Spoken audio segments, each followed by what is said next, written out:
I mean, I've always said to people when they say, oh, it's such a tragedy and it's just such a, what a pity, what a shame, it's so, people want to really gush out all kinds of sorrow about it. I mean, I'm always aware of the fact that there's another force, there's another element where we've gotten to experience each other in the depth of our connection that might take people their whole lifetimes and never even touch on that honesty and that connection and the sharing of love that we felt. And it's still the hardest thing that I've ever had to go through, have to still go through. When one is in really close contact with someone who's dying, any place that you are afraid, any place where you might tend to get caught in emotion will be called forth. Because in a sense, fear of dying is a very exact and clear picture of any place that you are afraid, any place that you pull back from God, any place that you or I think that we are only separate, that we can't really fully meet.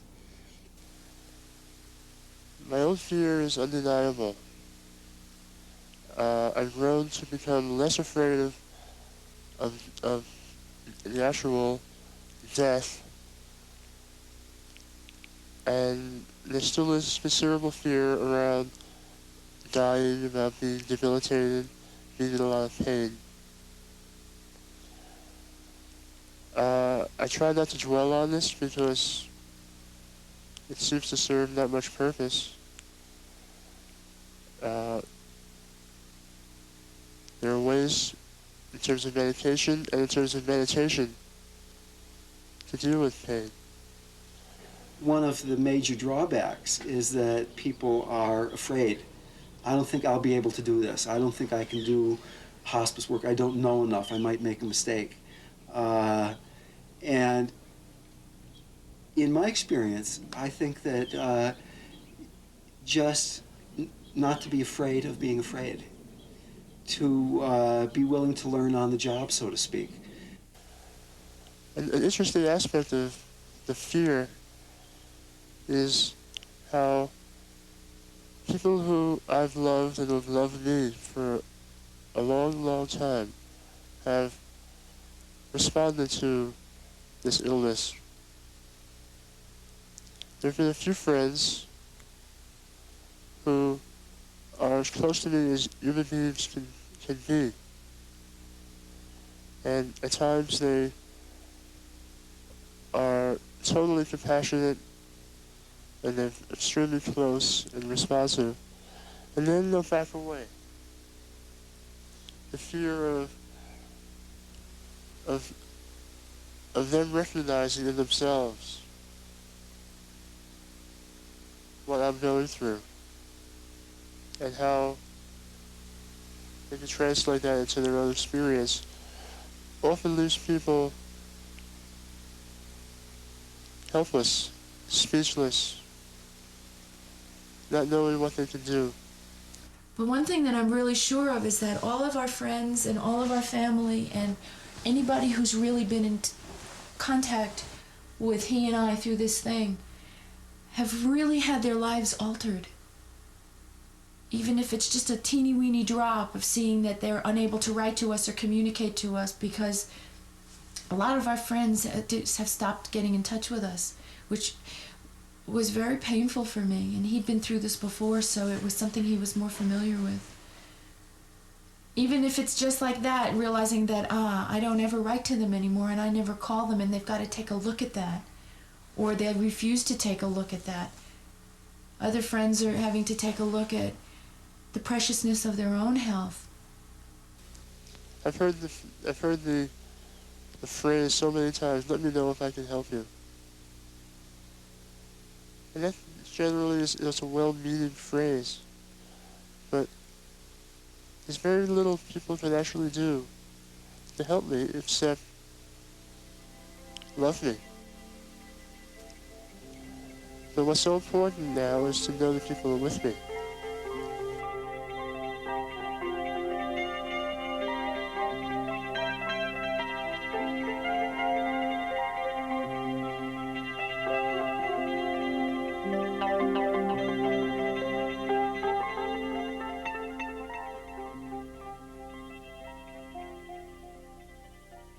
provided you do have enough medical backup that a patient would rather be with someone who loves him or her than he or she would be with would be in a situation that was a lot more professional and a lot more competent in a technical sense, but that what you lose sometimes in a certain sense of professionalism, you make up with being loving and caring and really being with that person.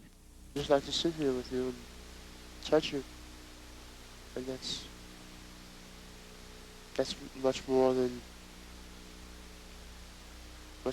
anything else I can say.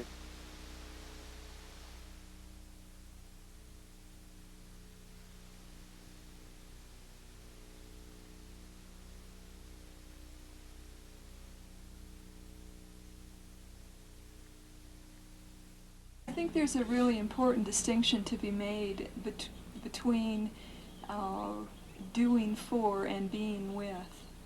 I think that certainly there is a lot of doing involved in caring for someone who's ill. You really want to attend to the physical needs. But I think beyond that, and we've had the grace in our situation to be able to practice this day to day, there is a real, the real opportunity is in that being with.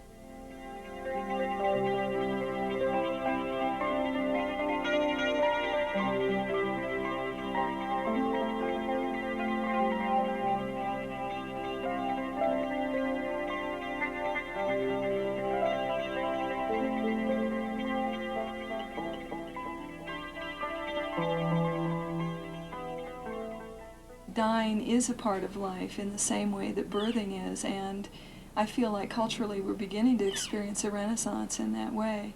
I feel like we can take care of, in most cases, we can take care of our loved ones in familiar surroundings, and to have that opportunity, and especially for children to be exposed to the possibilities there, I think we can only do ourselves a service. So I guess that's in way of encouraging anyone to really look at that possibility first before accepting the inevitability of long-term hospitalization or nursing home care. I've really gone through quite a change at the house. All of my work life, I've been a really nice person, and I think that I've learned a lot more about compassion in my work here in Santa Fe, and really have learned that sometimes the compassionate thing to do is not always viewed as the nicest thing to do. That's been a real important understanding. Sometimes it's much more compassionate to allow a person their suffering than it is to feel like you need to run in and rescue or they're there. It's a difficult thing because that kind of rushing in is really a natural tendency, but I've really seen that it's often just a distraction in a very important process. Compassion really means being with passion. Can we bring all of our fire, all of our passion, even to the fearful situation of looking death in the face, even in the situation of looking into the eyes of someone that we know very well, who is saying to you, I know I'm going to die soon. I know that we're not going to be together much longer. Whenever the next moment brings for both of us, let's try to be open to the mysterious and the unknowing, and that way we can not be attached to a particular outcome, a particular space that we're in. And maybe we can bring a little bit more unknowingness and playfulness into our relating, into our way of being together.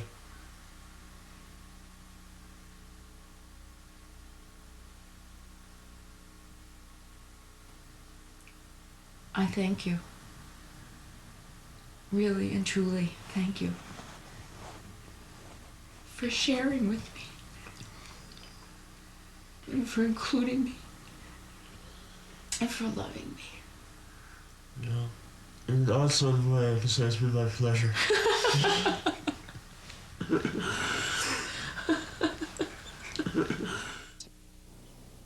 I often tell people, if you're ever in the situation where a parent is dying or a close friend is dying, and there's any way you can arrange your life to care for that person by farming the kids out for a few months or taking a leave from your job or borrowing a few bucks or whatever you might need to do that, you might be giving that person one of the greatest gifts that you could possibly give them through a whole lifetime. And beyond that, you might be giving yourself one of the greatest gifts that you possibly could, because all this spiritual stuff that we talk about can be just stuff, or it can be a living reality. And that when, in fact, death is a reality, then spirituality often ceases to have that dilettantish quality. It really forces one to bring it into moment-to-moment experience. Yeah, I have been attracted into this work to accelerate my own process personally and my own understanding. I feel like I'm going to waste a lot less time in my life, because time and time again when I've had the privilege to step into someone's room, someone who's soon to leave their body, what seems to be the most important thing is certainly not how much money they've amassed, their personal property, what their roles in life have been, titles, but really it seems to come down to the quality of love that they've both been able to give to others and to receive. And I think that's a pretty fundamental lesson and reminder, and for me to hear that over and over and over again, I hope I'm going to get it, and really... Aren't we stubborn? We sure are. But that does seem to be the bottom line.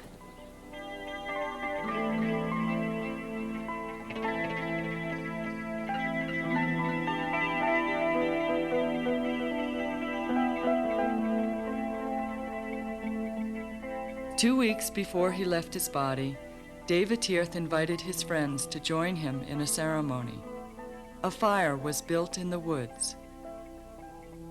While his friends gathered quietly, David Tirth placed objects of personal value into the flames, symbolizing his transition from the physical world.